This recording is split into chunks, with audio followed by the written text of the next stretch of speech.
Bonjour, bienvenue sur jean-pierre-villette.com. Je vous propose un nouveau tutoriel sur Ciel Compta 2014 sur les échéanciers, les lettres de relance et également les lettres avec pénalité de retard. Première chose que nous allons voir, c'est comment bien paramétrer votre dossier pour qu'il prenne bien en compte si vous souhaitez éventuellement éditer des lettres de pénalité de retard, le taux de pénalité et également l'indemnité forfaitaire. Dans votre dossier, dans le menu paramètres, il faudra bien indiquer dans l'option comptabilité, ici, vous voyez, il faudra bien indiquer le taux d'intérêt pour les pénalités de retard et l'indemnité forfaitaire.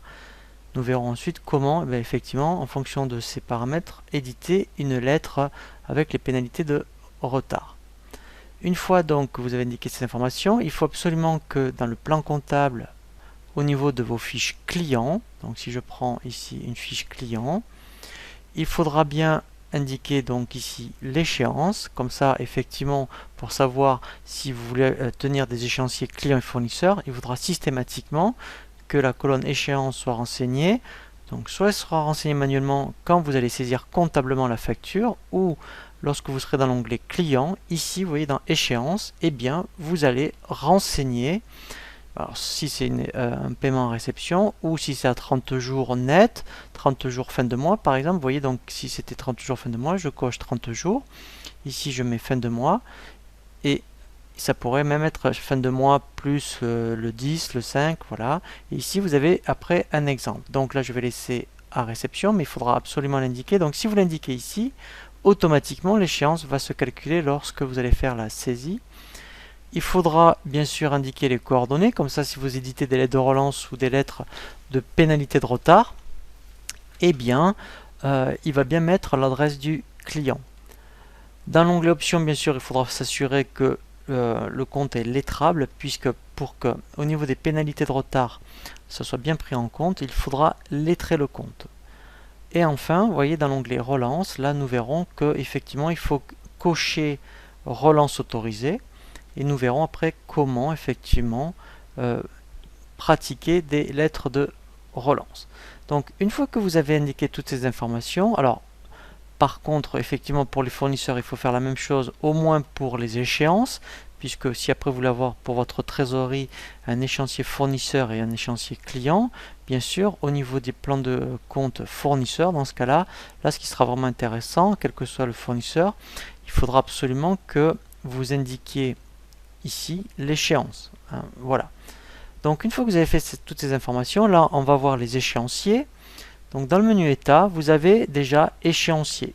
Ici, vous allez voir quand on va faire un aperçu, donc là, on peut dire je veux qu'un échéancier client, je peux avoir échéancier client et fournisseur, et autre tiers, c'est surtout pour les comptes de la classe 4, pour la TVA, parce que bien sûr on peut faire aussi la même chose au niveau échéance pour les organismes sociaux, quand vous avez la sécurité sociale à payer, les prévoyances, les caisses de retraite, et la TVA. Donc si vous avez la TVA décaissée, le compte de TVA décaissée, c'est un compte de la classe 4, donc ça pourrait être aussi autre tiers.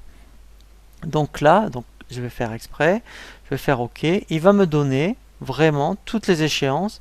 Donc là, on est pour tout ce qui est ici, voilà, donc là je le vois bien.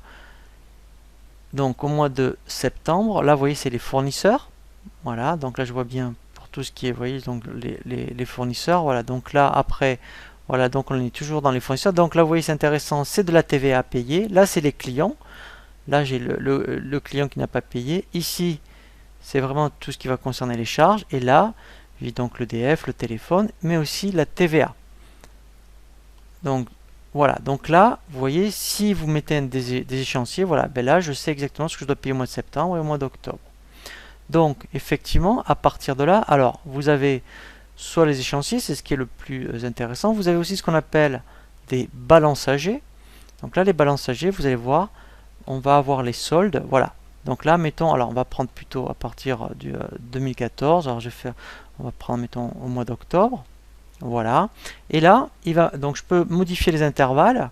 mais donc je vais les laisser quand même par défaut. Donc vous voyez, je vais savoir ce que j'ai à payer. Alors je vais dire plutôt en date de référence par rapport à la date du jour, voilà.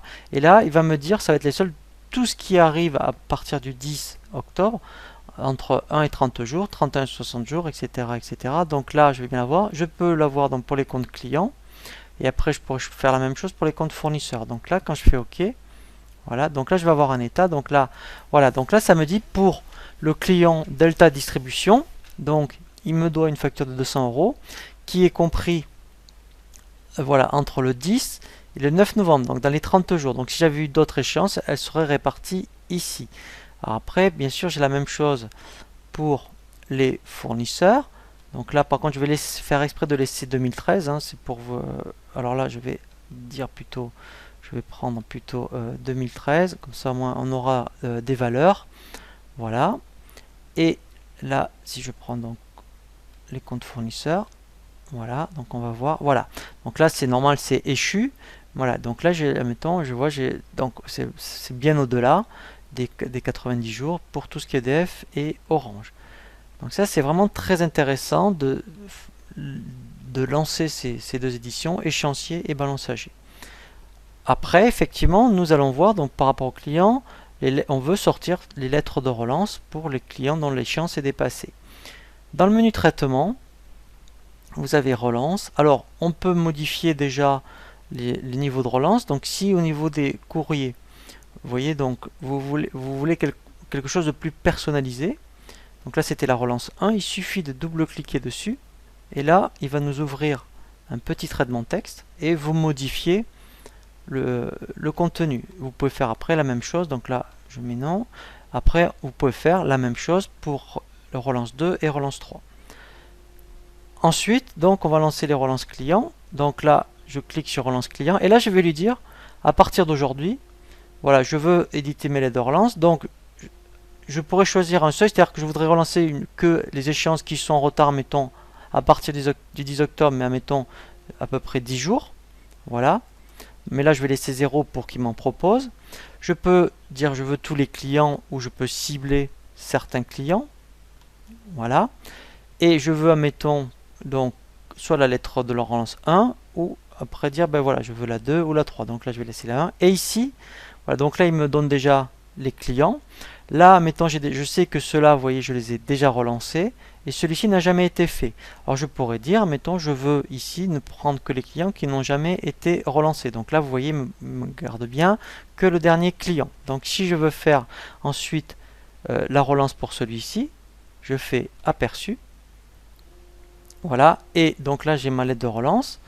Et je pourrais très bien dire, ben maintenant, si je devrais le relancer après une quinzaine de jours, si j'ai pas de nouvelles, je vais incrémenter mon niveau de relance pour avoir un courrier de niveau 2. Donc ça, c'était le niveau 1. Vous voyez, donc si après, je voulais relancer tous mes clients que j'ai relancé au moins une fois, alors je peux faire, mettons, sélectionner tous mes clients. Et là, si je fais aperçu, alors déjà, alors on va faire aperçu, voilà, vous voyez, donc il incrémente tout seul. Donc je mets oui, voilà, et là, après, effectivement, j'aurai mon nouveau 2. Voilà, donc là, vous voyez, ça a été voilà, relancé avec le niveau. Voilà, donc vous voyez, c'est quand même assez facile à mettre en place. Et enfin, dernière chose, vous pourriez aussi pratiquer les pénalités de retard. Donc là, alors, il faut avoir... donc là, la pénalité de retard, c'est quand le client vous a réglé, mais il a réglé en retard. Donc une fois que vous avez... ça ne fonctionne que si vous avez lettré le compte. Donc là, moi j'ai lettré un client et là, il va me lancer un courrier avec les pénalités de retard. Voilà, donc pour ce client-là, je l'avais bien lettré. Et là, vous voyez, donc là, bon, c'est vrai, il n'y a pas beaucoup parce que c'est une facture du 8 octobre et il a réglé le 10.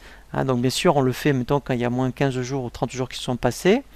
Et donc, voilà, il m'a calculé des pénalités de retard et l'indemnité forfaitaire de 40 €. Donc là, après, je pourrais très bien l'envoyer au client. Voilà, donc c'est vraiment très simple à mettre en place, aussi bien au niveau des lettres de relance et pénalités de retard.